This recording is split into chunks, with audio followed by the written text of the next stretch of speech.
sila because they are aiding the state to prosecute kung sino-sino may kasalanan dito. Bakit hindi natin i-apply ang batas? Ngayon, sinasabi mo na naman, tinatanong ko lang, may restitution applied to Yusek Bernardo. He was granted already provisional admission. Ba't hindi mo maibigay man lang yun? There is nothing secret in that. Otherwise, pero meron kayong paborito, merong hindi. Parang namimili kayo. It is a selective process. May I respond, Mr. Chair? Yes, you may respond. Again, we take exception to the statement of the good senator that we are being selective.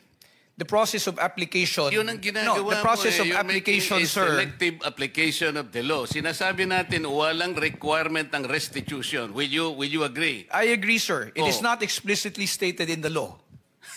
It is not explicitly stated in the law, but... It is not explicitly stated in the law, but you're requiring them to restitute. No, sir. Let me just explain, if you will allow me to finish. There is no explicit provision in the law calling for restitution. However, there is a memorandum of agreement whereby terms and conditions can be stated therein. And if there is agreement as to restitution, alam mo, yung the same can be memorandum of included. agreement, hindi siya kasamang restitution. Yung pagka siya na-admit na a state witness, kaya mo lamang siya lalagyan ng memorandum so that he can cooperate with the DOJ in prosecuting this case. Precisely, Huwag mong sir. iisipin na i-include mo yun sa memorandum. You are debating from the law itself. There is no deviation, sir. Sabihin mo sa akin kung anong provision that the memorandum will require restitution. There is nothing in the law, again, which states Ito that... yung problema ninyo. Palagi kayong ganyan kung makipag... no, sir, we're being very candid with the and sasabihin nyo, committee. take exception. Kayo ang nagte-take exception, pati batas binabago ninyo. No, sir. If the Diskaya couple would want to be admitted, all they had to do is go through the same process. But it's not a matter only Pumunta na sila. Yes, sir. But they have not... Alam mo, si Secretary Boying Rimulya ang nandito. Nag-uusap pa sila dito. Okay? Sabi niya sa mag-asawa, Mr. Diskaya, sige, bukas na bukas, isama mo yung asawa mo, magkikita tayo sa din. Nandito pumunta siya rito. Kaya ang palagay ko noon, processing lang naman. If they will not qualify, okay lang sa akin yun. But, hindi nga sila natuloy sa process because they were required restitution. Kaya ang nakikita ko dito, merong blocking. Di ba? Napakasimple na pinag-uusapan natin, Prosecutor Papadulyon. Huwag na nating i-complicate ito. We apply this law to everybody. Ngayon, tinatanong ko lang, okay lang naman kung qualified si Yusek Bernardo. I have nothing against Yusek Bernardo. Okay lang. Tinatanong ko lang, para yung application ng batas, parehas lang.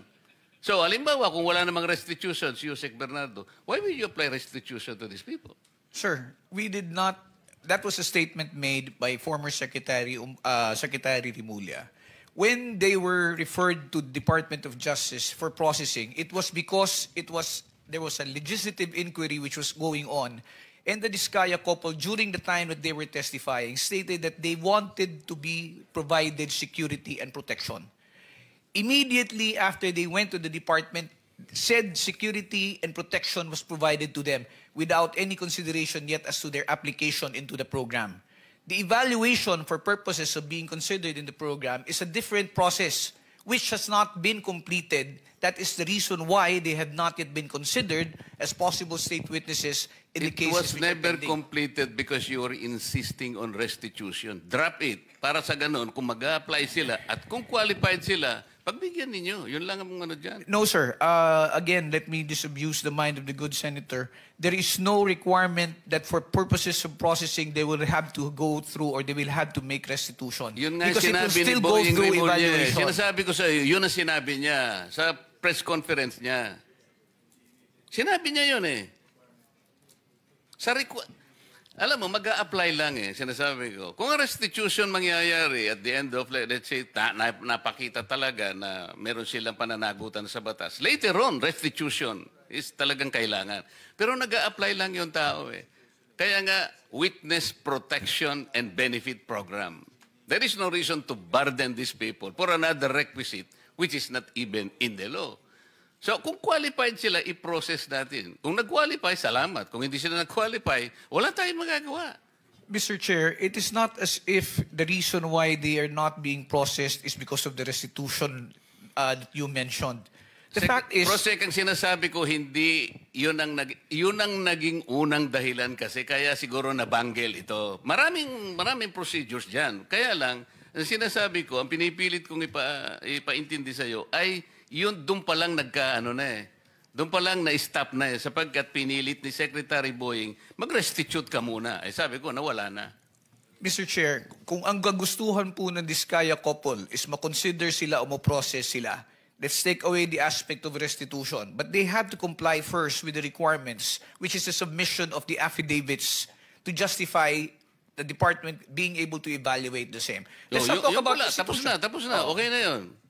So wala nang restitution. Mr. Diskaya, Ms. Diskaya, kung talagang gusto nyo at kung gusto nyo mag-apply talaga, ayun, wala nang restitution. Pero kailangan mag-qualify kayo. Kung hindi kayo qualified, wala tayong magagawa. Mr. Chair, may I interject? The Vice Chairman is recognized. I just want to be clarified, PG Fadulyon. Ano ba talagang gusto ng DOJ to be mabigyan ng restitution immediately? Kasi may sinasabi ni Senator Marcoleta, there will be a process. What is your stand here? Sir, my position is this, if I may. Restitution, Senator Marcoleta is correct when he pointed out that restitution is not a requirement under the WPSB law. Okay. It is, as I said, it is not explicitly stated there. However, when the process of when the witness who applies to be admitted into the program is evaluated, and for example they qualify, their qualification is now subject of a memorandum of agreement between the department represented by the secretary and the applicant. Now, in the memorandum of agreement, there are terms and conditions that may be agreed upon or imposed by the parties, and restitution is part of them. If I may be allowed to explain further, kung halimbawa po meron po tayong witness na nag-a-apply sa programa, at sinasabi na nila, I am remorseful, ako po ay nagkamali, ako po ay nakakatanggap ng pera, naggaling sa nakaw o hindi sa matamang paraan, at ito po ay sosoli ko, sasabihin po ba ng department, hindi naman kasi part ang restitution dito, so hindi mo kailangan magsoli. Kaya po yan, inilalagay sa memorandum of agreement kung meron man, para lamang po masiguro din ng department na at least kung meron pong ill-gotten wealth, or if a person is unjustly enriched, monies will be returned back to the coffers of government. Remember, sir, if one is covered under the program, one of the results would be if there is a case where they will be testifying as a witness, they will not be included in the information anymore. And if they're not included in the information, it means they have no criminal liability, and forfeiture will not lie as against them. A process which will happen much later. Okay, so Republic Act 6981, PG Padulyon, Section 5, it states na to comply with legal obligations plus to cooperate with respect to all reasonable requests. Ang tanong ko po ngayon, ano ba ang mga unreasonable sa pagbabalik na ninakaw na yaman? Can you give me some? Let me just be clarified, Mr. Chair. Ano po ang ano ang reasonable kung magbabalik po? Kasi ang sabi, legal obligations, reasonable requests. So it's a reasonable request. Pero it doesn't mean to say na you are, it's their obligation. Is that Yes, sir. correct? Yes, sir. Kasi po, kasama po yan dun sa pagpapakita po ng pagsisisi ng kung sino man pong aplikante na sinasabi niya, kung ako po ay may nakuhang yaman sa pamamaraan na hindi po legal, at ako po ay humihingi ng kapatawaran, at ako po ay willing na tumistigo, at isosoli ko po. Natural po, ipapalagay po natin yan sa loob ng Memorandum of Agreement, at yan po ay mapupunta sa gobyerno. Kaya po, ang tanong ko po ngayon sa PG Padulyon is that reasonable ba o unreasonable ang pagbabalik ng pera na kinuha sa taong bayan? Which is which? It is definitely not unreasonable. I would say it is only reasonable and within reason to return the same. Thank you, Mr. Chair. Hypothetical, halimbawa, nag-apply yung couple, Diskaya couple. Sinabi nila, halimbawa, papasok sila sa MOA. Okay, ito po yung aking mga account numbers, ito yung bangko, willing po akong i-waive kung magkano man ang laman nitong account number na ito.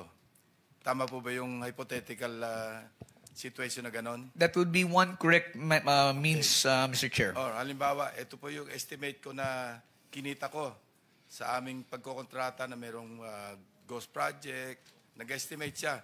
Nagbigay siya sila ng estimated amount na sa tingin ninyo acceptable kasi yun ang base rin sa reasonable na computation. Kasama rin yung sa MOA. That will also be included in the MOA, So sir. hindi immediate na Hindi po pagpasok nila, babayad na kagad sila. Parang extortion yun. Yes, sir. Hindi po immediate. Kasi mangyayari niyan is parang you paid your way to be able to be admitted. Parang you buy your Yes, way sir. in to the Yes, sir. program. Ito po, it's a So, necessary... merong miscommunication. Yes, sir. Wala nga sa batas ang restitution, pero it could come later. Yes, sir. Parang as a pledge, as a commitment. Yes, sir. That is correct, Mr. Chair. Thank you. Mr. Chair, ikaw na nga hindi man hidden wealth Sorry. pinag-uusapan Mrs. dito. Diskaya wants to say something. Can we allow her? Pwede natin magsalita ka muna. Yes po. I-confirm ko lang po kasi with what attorney Fadulyon said na meron kaming we were given temporary security. Definitely we weren't kasi I had to get our own security for me and my kids after the session here where we mentioned the 17 congressmen. So hindi po kami nabigyan ng DOJ ng any security whatsoever. And then yung sinasabi na hindi kami nakikipag-cooperate. Actually, the affidavits that they were requesting were prepared and we were ready to give it to DOJ. Pero kasi we were required to restitute first. So hindi namin You were required to restitute. How much? Wala silang sinabi na amount. So hindi namin alam kung ano yung restitution. Baka stipulation lang. Oo. So it was one of the one of the stipulations PG, that baka stipulation lang was yun. asked of us. Mr. Chair, I am not privy because I am not part of the ones who've been talking Yes. to and communicating Yes po, with the opo. Diskaya couple. So I will have to validate that information, Mr. Chair, as to whether or not So- restitution was made a condition. Maybe you can renew your application. Actually, hindi din Puntahan nyo kami... na lang si PG Padulyon. Opo, hindi na po kami... We are 100% trying to cooperate with whatever is asked of us. So when Mr. Diskaya was let out for a half day to do the ledger, nagpasa po kami ng ledger ni Yusek Bernardo. Noong day din na yon, pero hindi din pinansin. Parang sinabi sa amin, the case will go on Okay, even without para the lang kasi ledgers. 490 na, no? Sabihin lang lawyer ninyo, mag-coordinate sa DOJ. Andito yung director ng WPP. Kung makipag-ugnayan, para hindi tayo dito nagba-back and forth. Hindi tayo matatapos eh. Kasi I think there's a lot of miscommunication eh.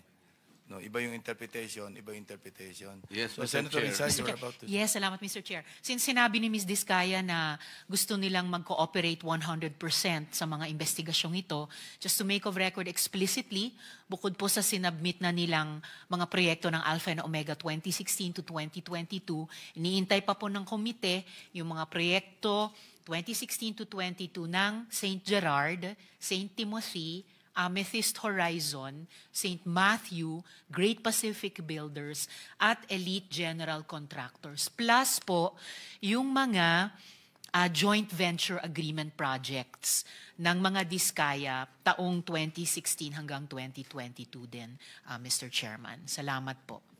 Thank you.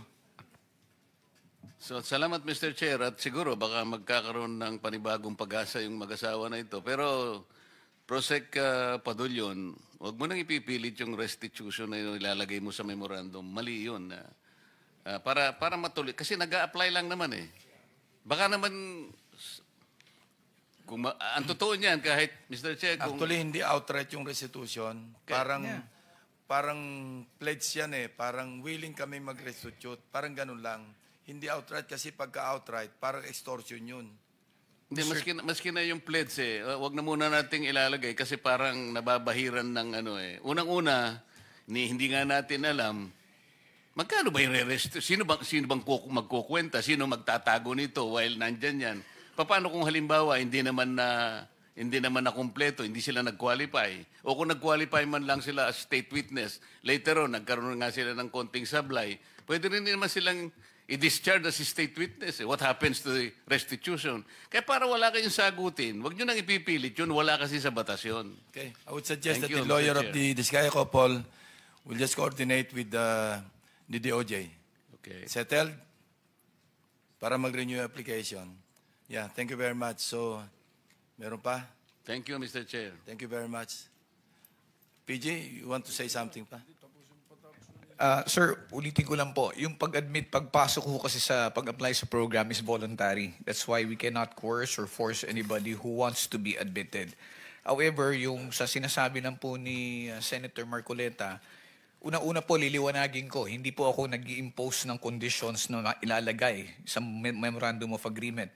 It is an agreement between the Secretary of Justice representing the WPSB and the applicant. Now, as to whether or not restitution will be included there will depend on the evaluation of whatever statements will be submitted to us. So, gusto mo talagang patagalin itong usapan na to? Pinaliwanag ko lang, pinaliwanag ko lang ho, sir. Pinaliwanag ko lang ho. Okay, okay. So, members, would you like them to continue reading yung ledger, the contents? Sige. Continue, Mr. Diskaya. Congressman Romulo, care of Angelita Garucha and D. Aris, August 25, 2020, 3,915,000. January 17, 2022, 5,403,000. January 17, 2022, 2,058,000. February 14, 2022, 5,487,000. Wait.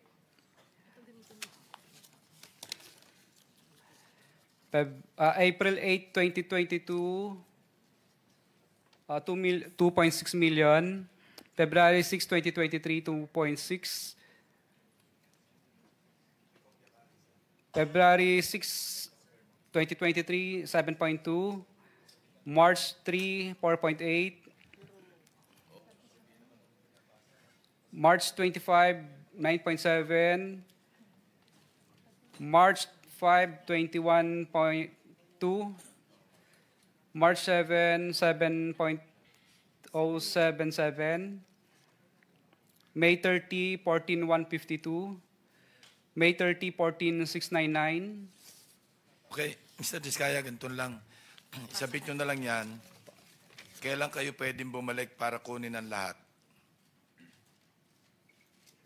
Papayagan uli kayo ni Senate President na lumabas ng Senado. Kasi sabi ni Sergeant at Arms, marami raw. Sabi ko, sana binitbit nyo na lang lahat, kinargan nyo na lang lahat. Your Honor, Sabi kung niya raw- mabibigyan niyo po sana ako wala sa detention ko. Yan nga, hindi. Kahit Sabi ko- gabi po, gagawin ko.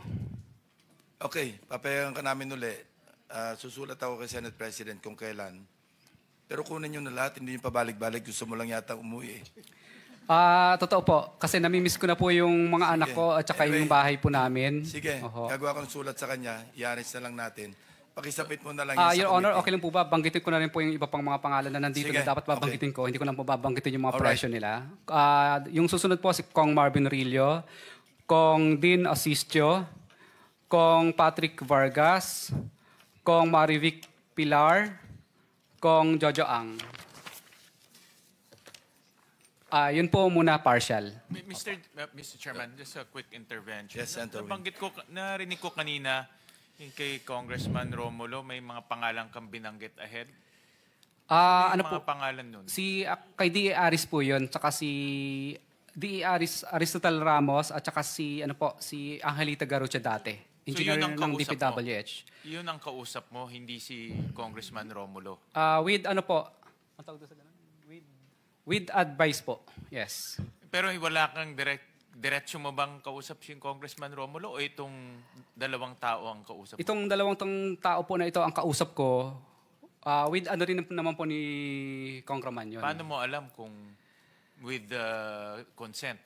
Kadalasan po, hindi po kami nakakaranas ng hirap, hindi po na mutual terminate yung projects. For example, may mga projects din po kami sa First Metro na nung hindi po kami binasbasan, ay na-mutual terminate lang po ang project na yun at nalipat po sa ibang mga license. Kasi mahirap rin na merong kagaya kanina kay Yusek Bernardo na merong isang taong na may taong nasa gitna, hindi naman diretso sa kanya. Napakahirap naman na ganun yung sitwasyon dahil hindi diretso sa kanya. Observation ko lang, no, kasi base rin kanina sa nabanggit ni Mr. Bernardo. Thank you, Mr. Chairman. Mr. Chairman, singit ko lang din. So, Mr. Diskaya, may layer pa, ika nga, may tao na ito para kay congressman ganito. Pero sila ba mismo kumukuha o may tao? Tapos, nako-confirm ba na tatawagan mo yung mambabatas na, Sir, natanggap mo naman, baka mamaya, dinala lang sa bahay nung courier o nung tao? Kadalasan mo po, hindi naman po talaga harap sa kahit kaibigan mo na yung congressman, kahit na super friends na kayo, hindi naman po talaga siya harap sa'yo ng personal. Kumbaga, nagbibigay na lang po sila ng instruction. Kadalasan naman po talaga, ang inuutusan talaga nila, kung hindi yung chief of staff, DE, or kung sino pang pinagkakatiwalaan nila. So, yun po ang layers. Pero yung natanggap nila yung pera, tiwala ka na doon sa tao nila na di ba pwede makausap si Kong o may pinapirma ka ba? Ito, papirmahan mo na-receive, etc. Bawal po yun kasi paper trail po yun. So, ibig sabihin po, wala talaga. At talagang walang... So, tiwala na lang. Yes po, mararamdaman mo lang naman po yun na talagang hindi ka binasbasan kapag pinahihirapan ka na. May pahirapan kang makakolekta, pahirapan ka sa lahat, o ano po mga klase ng bagay. Pag yan na po ang naramdaman mo, ibig sabihin, yung pera hindi nakarating. Pati sa collection siguro. Yes po. Collection, sa collection mo po, mobilization mo pa lang, mahihirapan ka na. Sa next partial collection, kahit siguro tapos mo na yung project, hindi ka pa rin makakasingil kasi hindi mo pa binibigay yung obligasyon. So yun lang ang mga senyales na natanggap nung sponsor mo o nung proponent na yung binigay mo na commission niya, natanggap niya, kaya mabilis pati hanggang sa collection. Yes po, Your Honor. At minsan po, pag nagkita po kami ng politiko na yon, minsan kadalasan po, nagkakaintindihan na po kami, hindi na kami nagtatanungan, Kong, natanggap mo na ba? Hindi na po yun. Kasi, ano na po, yung parang, alam niya na. Ibig sabihin, parang hindi siya umaangal. Di okay. So, sinyasan na lang. Opo. Maraming salamat. Thank you, Mr. Chair. Mr. Chairman, before you suspend, just one question to Yusek Bernardo. I am in possession of some documents. Is it true that the DPWH owes the mother-in-law of Senator Grace po sa right-of-way? May I, Mr. President, ano po Yung DPWH, may mga utang sa mother-in-law ni Grace po tungkol doon sa mga right-of-way. Malaki yung halaga. Ito yung listahan nyo. Parang may naaalala po ako during that time that they were following up some right-of-way claims. Sige. Mr. So, meron Chair, talaga. But sorry po, Mr. Chair, I'm not... Hindi nga ikaw, pero yung DPWH. Meron po. I remember po na merong mga parang Quezon City po yata yun if I'm not mistaken. Correct. Okay, thank you. I just wanted to clear that. Mr. Chair. Senator Risa. Salamat, Chair. Isang huling tanong din bago tayo mag-suspend para sa DPWH Region 7. Sino po ba ang nandirito? Sir Villa, tama po. Kayo pong Regional Director, ano po? So sir, tulad ng pagtanong ko kanina sa DNR, Cebu's flood control failed just when Cebu needed it the most. Kaya yung nananatili pong tanong na itutuloy kong itanong sa inyo sa susunod na hearing, why was the JICA DPWH Flood Control Master Plan buried or drowned back in 2017? Sinong tumanggi? Bakit tinalikuran yung planong iyon? And if you could answer or reflect on this together with itong huling tanong ko bago i-suspend ni Chair, tama po ba na yung QM Builders at Kirante Construction Corporation ang gumawa ng 1.9 billion peso flood control project, particular sa Mananga River, dun po sa Talisay City, Cebu? Madam Chair, good afternoon, Mr. President. As to our information, the cause of the flooding is not merely about the issue on the flood control, but as what it was answered already by the DNR. So, as to the question of if that specific amount of projects being considered for the two contractors, I still have not the exact project that was damaged or that was implemented in that area. So, may I be allowed, ma'am, to check on the records as to what specific projects are you referring within the Mananga? Is it the damage or the constructed one?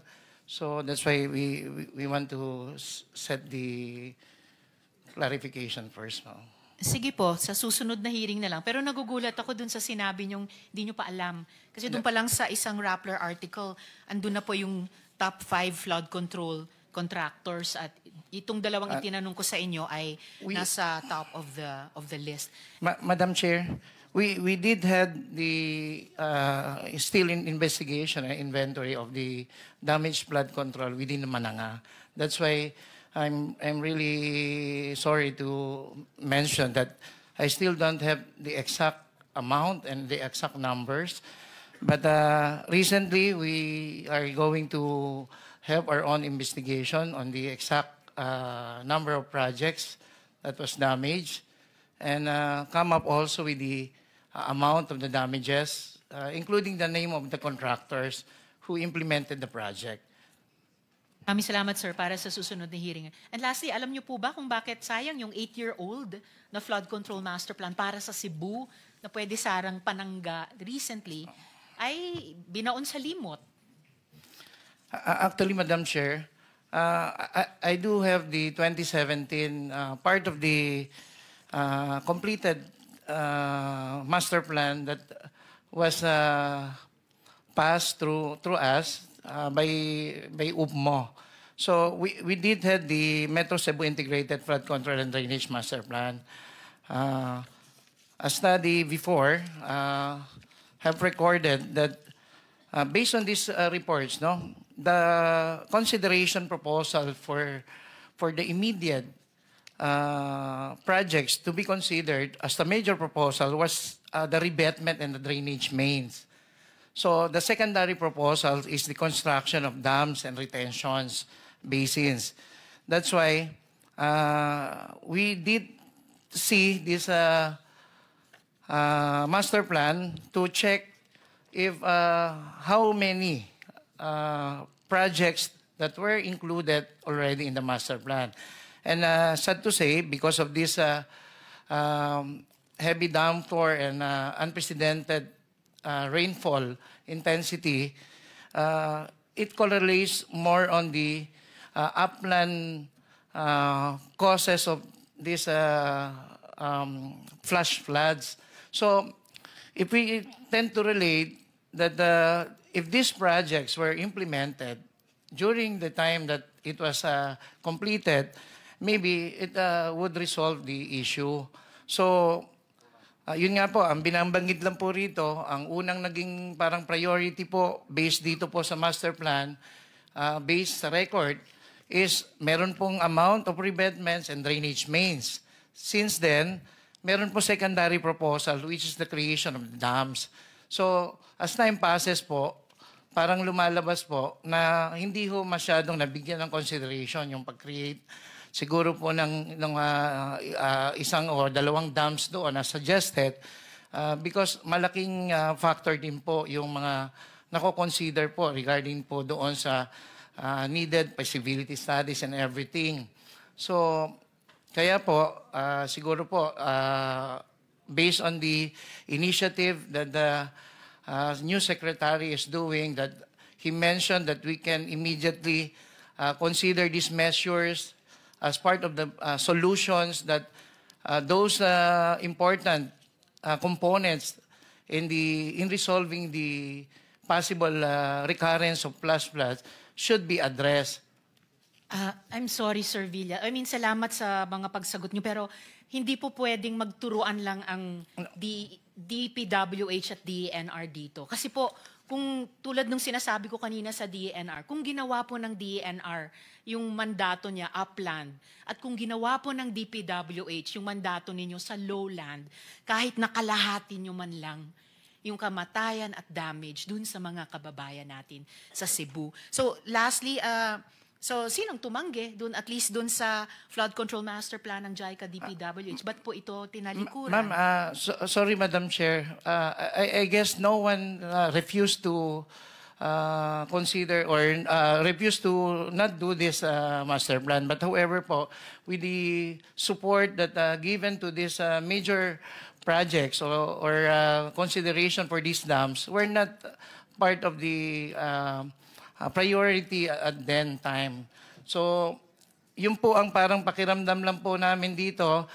It was already addressed in the master plan, but still, because of the, siguro po, issue at that time ay kailangan din po ang intervention ng local and other agencies na involved po rito, ay hindi po ito ay naging priority doon sa iba't ibang aspeto po. Yung master plan ay hindi priority, Nino? No po, ma'am. Hindi ang master plan. I mean po, as part of the included component, that infrastructure component that should be included in the master plan is the dam construction, which is the secondary recommendation within the master plan at that time. So, parang ang sinasabi ko po, Madam Chair, so kung ito pong mga revetment walls are being prioritized before, because this was part of the major proposal within the 2017 master plan. I can hear, Mr. Chair, in closing, I can hear yung tone of regret dun sa boses ni Sir Villa. But, you know, not primary components like revetment, drainage, secondary components like dams, retention basins will not build themselves. Kailangan po ipatupad ng DP, kailangan ipatupad ng DNR, kailangan ipatupad ng LGUs at ibang agencies. Hindi pwedeng pagkatapos ng trahedya sabihin ng lahat, hindi kami yun. It's something, it's someone else, it's something else. Hindi para makabayad utang tayo sa mga namatayan kahit taxpayer sila at inasahan nila ang flood control, para hindi na maulit yung ganitong trahedya, we have to implement good master plans or good plans. I mean, ano lang, para Yes, Madam Chair. Common sense lang po, sir. So, I will, salamat naman po for the initial answers. I'll suspend for now, Mr. Chair. Salamat Thank you. po. Before we suspend, just to make it of record na yung committee is in receipt of documents like ledger and other items from witnesses Curly and Cesara Discaya with the assistance of counsel consisting of 8 pages. Yeah. And by the way, can you not submit a soft copy na lang, digital? Your Honor, wala po akong ganun. Kadalasan po, pagkatapos ko pong isulat yan, dinidelete ko rin po. Sinusulat mo, tapos tinatype mo lang? Yes po, Your Wala Honor. kang soft copy? Hindi po, hindi po. Kasi baka po mabasa ng Anyway, sige. kahit sino. Just wait for our notice kung kailan ka uli uuwi. No? Sige, thank you very much. In the meantime, I'd like to remind again your lawyer to coordinate closely with the OJ para walang miscommunication. PG Padulyon, aside from Yusek Bernardo, meron pa bang ibang na-admit provisionally? So far, Mr. Chair, it's only Yusek Bernardo, but the evaluation as far as the application of Engineer Henry Alcantara and Bryce and JP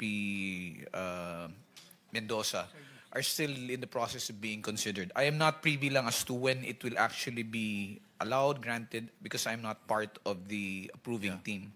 But I know they are being processed also. Thank you. Thank you, sir. Thank you for the information. So with that, the hearing is suspended until further notice. Thank you very much and good afternoon. Happy weekend.